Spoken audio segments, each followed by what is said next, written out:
અન્નદાતાઓને મારા સાદર નમસ્કાર. ઘણા સમયથી આપણે વાત સાંભળતા હતા કે ભારત અને અમેરિકા વચ્ચે એક વેપાર સમજૂતીનો કરાર છે એ અટકેલો હતો અને એ વેપાર સમજૂતી કરાર આપણા માટે ખૂબ મહત્વનો અને અગત્યનો હતો.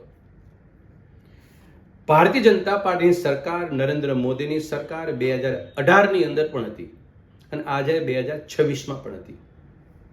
2018ની અંદર પૂર્વ સરકારોએ જે રીતે ટેરિફ અમેરિકન પ્રોડક્ટ ઉપર રાખ્યા હતા એનો પણ અભ્યાસ આપણે કરવો જરૂરી છે.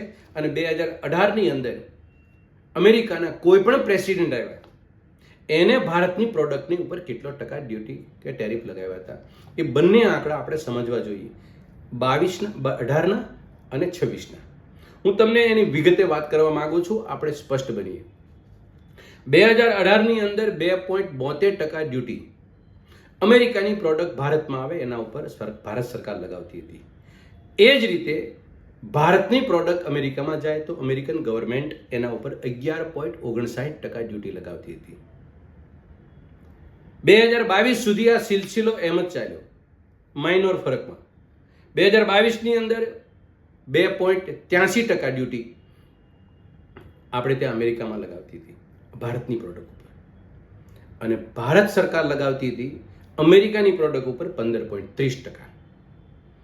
તમે સમજવાનો પ્રયત્ન કરો, આપણી સરકારો અમેરિકાની પ્રોડક્ટ ઉપર કેટલો ડ્યુટીનો માર ચલાવતી હતી અને આ અન્નદાતાઓ હોય કે ઉદ્યોગ ગૃહ હોય એની વિદેશમાં કોઈ પ્રોડક્ટ જાય તો એના ઉપર એને કંટ્રોલ કરતી હતી ડિપ્લોમેટિક ટોકથી.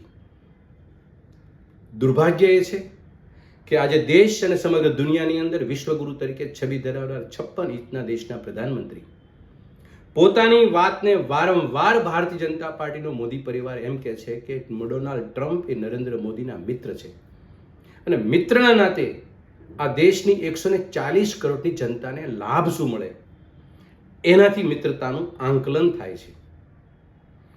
ગઈકાલે આ સમજૂતી કરાર, વેપારી સમજૂતી કરાર થયો, 2026થી લાગુ પડશે. હમણાં જ ભારતમાંથી અમેરિકા જે કોઈ પ્રોડક્ટ જાય એ 2.83 હતી, એની બદલીમાં અમેરિકન ગવર્મેન્ટે એને 18% ડ્યુટી ટેરિફ લગાવી દીધો. એટલે આપણા ઉદ્યોગ અને આપણી પ્રોડક્ટની બદથી બદતર હાલત થવાની શક્યતાની શરૂઆત થઈ ગઈ. આ સંકેતો આપે છે આ કરાર. એની સામે અમેરિકામાંથી જે પ્રોડક્ટ આવે છે, ચાહે ખેતીને સાધનો હોય કે ચાહે દૂધની ડેરી પ્રોડક્ટ હોય, જે 15.30% ડ્યુટી ભારત સરકાર લગાવતી હતી એને શૂન્ય કરી દીધી ભારત સરકારે. મને અને આપને સૌને એક સવાલ ઊભો થાય, ડોનાલ્ડ ટ્રમ્પ આપણા દેશના પ્રધાનમંત્રીના ખાસ દોસ્ત છે. દોસ્તના નાતે પોતાના દેશમાં સારી બાબતનું સર્જન કરવાને બદલે આ દેશના ઉદ્યોગ વેપારનો ખુરદો બોલાવવા માટે આ દોસ્તનો ઉપયોગ થઈ રહ્યો છે, એવી પ્રતીતિ અને એવું પરિણામ સામે આવવા જઈ રહ્યું છે. બીજી બાબત એ કે આપ સૌ જાણીએ છીએ, સૌને ખબર છે કે વિશ્વની અંદર 1970થી આ દેશ એક એવો દેશ હતો કે જે અન્નદાતાઓ અને પશુપાલકો એક ખેતીના બે વ્હીલ હતા, બે પૈડા હતા. આ દેશની કોઈ પણ ક્રાંતિ ખેતીને વિશે થઈ એ પૂર્વ સરકારોની દૂરંદર્શિતા ભર્યા નિર્ણયને કારણે થઈ, અને એમાં પણ દૂધનું જે માળખું, સહકારી માળખું હતું એ વિશ્વએ સ્વીકાર્યું નહીં, પણ વિશ્વએ આદર્શ સ્વરૂપે પોતાના દેશમાં ઇમ્પ્લિમેન્ટેશન પણ કર્યું. આજે તમે અને મને સામાન્ય બાબતની ખબર પડે કે અમેરિકાના ખેડૂતોને, એના અન્નદાતાઓને 46 લાખ રૂપિયા સબસિડી એ સરકાર આપે છે. એટલે એની પ્રોડક્ટ એકદમ સસ્તી હોવાની અમેરિકાથી પ્રોડક્ટ ઇન્ડિયા આવે એના પર 0% ડ્યુટી, અને 0% ડ્યુટી કરવાથી સહકારી માળખું જે છે અમૂલ નામની બ્રાન્ડનું એ એની સામે ટકી શકશે ખરું? પશુપાલકોને પોતાનું દૂધ છે એ પરવડશે ખરું? એટલે ભાવ ઘટાડવા પડશે. ભાવ પોસાય આજે પણ ભાવ ઓછા મળી રહ્યા છે. અન્નદાતાઓને પોતાની પ્રોડક્ટના પણ ભાવ મળતા નથી, દૂધના કે દૂધ પશુપાલકોને ભાવ મળતા નથી. જે પશુપાલકોને અને અન્નદાતાઓને મળવા જોઈતા હતા એના કરતાં પણ પોષણક્ષમ ભાવ મળતા નથી. એવી પરિસ્થિતિમાં અમેરિકાથી 46 લાખ રૂપિયાની સબસિડી લેનાર ખેડૂતો પોતાની પ્રોડક્ટનું ડમ્પિંગ અહીં ભારતમાં થશે તો આ દેશમાં ખેતી અને દૂધ પશુપાલકોની હાલત શું થશે? આ ક્વેશ્ચન માર્ક આપણા દિમાગમાં સ્પષ્ટ બનાવી અને દુઃખ સાથે અને સમજદારીપૂર્વક એક વાત આપણે સમજીએ. ન સમજ હોય તો આપણે સમજને સ્પષ્ટ કરીએ. અમેરિકાની અંદર જે પશુપાલનનો વ્યવસાય ચાલે છે એના દૂધમાં ફેટનો વધારો કરવા માટે એ સરકારમાં અને એ પશુપાલકોને નોન વેજીટેરિયન વસ્તુ ખવડાવવામાં આવે છે, જેથી એનું ફેટનું ઉત્પાદન વધુ મળે, ફેટ વધુ મળે અને એના ભાવ મળે સારા. એની પ્રોડક્ટ એ ભારતમાં ડમ્પ થવાની છે. આ તો આસ્થા અને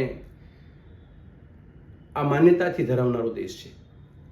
ગાય માતાને એક પૂજ્ય ભાવથી જોનારો દેશ છે. એની કોઈ પણ દૂધ પ્રોડક્ટ હોય કે આ દૂધ પ્રોડક્ટ હોય એની સમજદારી નથી તો આસ્થાને ખૂબ મોટી ઠેસ પહોંચી શકે એમ છે. આ તો હિન્દુઓના ઠેકેદારોની સરકાર કહેવાય. એ પણ આપણી સાથે હિન્દુઓ સાથે પણ મોટી ઠગબાજી કરી રહ્યા છે. એ પણ આમાં સ્પષ્ટ થવું જોઈએ કે ત્યાંના પશુપાલકો એ નોન વેજીટેરિયન પ્રોડક્ટ ખવડાવી અને જે દૂધ ઉત્પાદન કરે છે અને એ દૂધ અને દૂધની પ્રોડક્ટ આ દેશમાં આવશે તો આપણા દેશના હિન્દુઓને આ સ્વીકાર્ય છે ખરું? આવી અનેક બાબતોથી આપણો દેશ અને દેશ વતી ભાજપાના સરકારના દેશના પ્રધાનમંત્રી એના મિત્ર ભાવના નાતે આ દેશની સામે સરેન્ડર થઈ ગયા છે. અને ખેતી, પશુપાલન અને દેશની નાની ઇન્ડસ્ટ્રીઝ એનો દિવસે ને દિવસે જે ખુરદો બોલી રહ્યો હતો વધારાના પૂરતું આ છેલ્લો આ ડફણાનો ભગા આવનારા સમયમાં ખેડૂતો અને વેપારીઓ પ્રત્યે પડવાનો છે.